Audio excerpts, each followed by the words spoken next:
இனிய காலை வணக்கங்க. நான் எந்த ஒரு லாப நோக்கமும் இல்லாத ஒரு சேவை நோக்கத்தோடு தான் செஞ்சிட்ருக்கேங்கிறது உங்களுக்கு எல்லாத்துக்குமே தெரியும். நானும் லைவுக்கு வரேன், ஜூம் மீட்டிங் அரேஞ்ச் பண்ணுறேன், எல்லாமே பண்ணுறேன். ஆனால் நீங்கள் யாருமே அதை புரிஞ்சுக்கலையா, இல்லை உங்களுக்கு அதை பற்றி தெரியலையா என்னன்னு எனக்கும் தெரியல. அதாவது திருமண அமைப்பாளர்கள் வரலைனாலும் அதில் அர்த்தம் இருக்குது. ஏன்னா அவங்க என் மேலே கோவத்தில் இருக்கலாம். ஆனால் உண்மையான பயனாளிகள் நீங்களும் ஏன் நான் செய்கிறதுக்கு ஒத்துழைப்பு தர மாட்டேங்கிறீங்க. ஆனால் என்கிட்ட ஃபோன் பண்ணி கேட்குறீங்க, எனக்கு அந்த நம்பர் வேணும், இந்த நம்பர் வேணும், அந்த ஜாதகம் வேணும், இந்த ஜாதகம் வேணும். எப்படி நான் உங்களை எல்லாமே ஒன்று சேர்த்தலாம், நேரடியாக உங்கள்கிட்ட காட்டலாம். நான் இப்போ அனுப்பியிருக்கேன், அவங்க என்ன பதில் சொன்னாங்க அப்படிங்கிறது சொன்னாலும் அது கண்டிப்பாக நம்மளால் அவங்க சொல்கிற பதில் நான் சொன்னால் நீங்கள் ஏற்றுக்க மாட்டீங்க. அது உங்களுக்கு இந்த அம்மா அனுப்புனாங்களா இல்லையான்னு உங்களுக்கு ஒரு டவுட் இருக்கும். இப்படி நான் நேரடியாக உங்களை கொண்டு இணைக்கும் போது அதுக்கு நீங்கள் ஒத்துழைப்பு கொடுக்கலைன்னா என்னால் ஒன்றுமே பண்ண முடியாதுங்க. நான் இனி ஒன்றுமே என்னால் சொல்லவும் முடியல. ஏன்னா நீங்கள்லாம் கை தட்டினா மட்டும்தான் ஓசை வரும். அது எப்படி என்ன ஏதுன்னு என்னால் முடிஞ்ச அளவுக்கு என் புத்திக்கு அவ்வளோதான் எனக்கு தெரியுது. நான் உங்களை சந்திக்கணும், நேரடி பயனாளர்களை சந்திக்க வைக்கணும் அப்படின்னு நான் நிறைய முயற்சி எடுத்துட்டேங்க. அந்த முயற்சியெல்லாம் எனக்கு நல்லா போகுதா இல்லை போகலையா, ஏதோ ஒரு அப்பப்போ 2-3 கல்யாணம் ஃபிக்ஸ் ஆகுது. ஆனால் அது பத்தாது எனக்கு பார்த்திங்கன்னா டெய்லி நம்ம குரூப்லேருந்து ஒரு கல்யாணம் இன்விடேஷன் வரணும். அதாவது எனக்கு திருமணம் உறுதியாயிருச்சுன்னு சொல்லிவிட்டு குரூப்லேருந்து சொல்லிவிட்டு லெஃப்ட் ஆகணும்.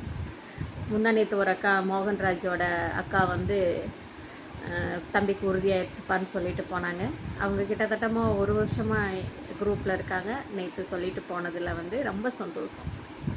அந்த மாதிரி நீங்கள் ஒவ்வொருத்தரும் இப்படி இது பண்ணும்போது தான் எனக்கும் அது சந்தோஷம். ஏன்னா ஒரு வேலை ஒன்றா எனக்கு யூஸ் ஆகணும், இல்லையா உங்களுக்கு யூஸ் ஆகணும். இது ரெண்டுமே இல்லாமல் நான் வேலை மெனக்கெட்டு வந்துடக்கூடாது இல்லையா. எனக்கு ஒரு 500 ரூபா பணம் வருதுங்கிறதுக்கு வேண்டி செய்யக்கூடாது இல்லை. அதனால் நாடார் சமுதாய சொந்தங்களுக்கு ஒரு அன்பான ரிக்வெஸ்ட், ஒரு வேண்டுதலாகவே வைக்கிறேன்.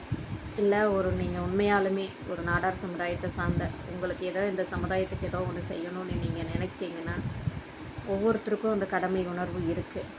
ஏன்னா நம்ம எல்லாமே ஒரு லிங்க்கில் இணைவோம். அது நீங்கள் நினச்சிங்கன்னா மட்டும்தான் முடியும். இந்த லிங்க் அதுக்கான லிங்க் தான். இனி இதுக்கு மேலே நான் ஒன்றும் சொல்கிறதுக்கு இல்லை. முடிஞ்ச அளவுக்கு நாடார் சமுதாய சொந்தங்களுக்கு எல்லாருக்கும் ஃபார்வர்ட் பண்ணுங்கள். ஆனால் நீங்கள் நிறைய எனக்கு ஆதரவு கொடுக்குறீங்க, அதுக்கு ரொம்ப நன்றி.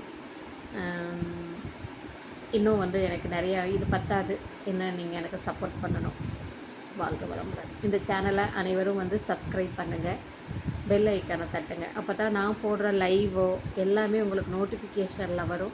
நான் எப்போ லைவுக்கு வந்தாலும் நீங்கள் உடனடியாக, நான் ஒரு விஷயம் உங்கள்கிட்ட நான் சொல்கிறதா இருந்தால் நான் உடனடியாக உங்களை காண்டாக்ட் பண்ண முடியும். அதனால் கண்டிப்பாக இந்த சேனலை சப்ஸ்கிரைப் பண்ணிக்கோங்க. நாடார் சமுதாய சொந்தங்களுக்கு அனைத்து மாவட்டமாக இருந்தாலும் சரி, இன்னும் ஏற்றுக்க கூட நீங்கள் தயாராக இல்லைங்க.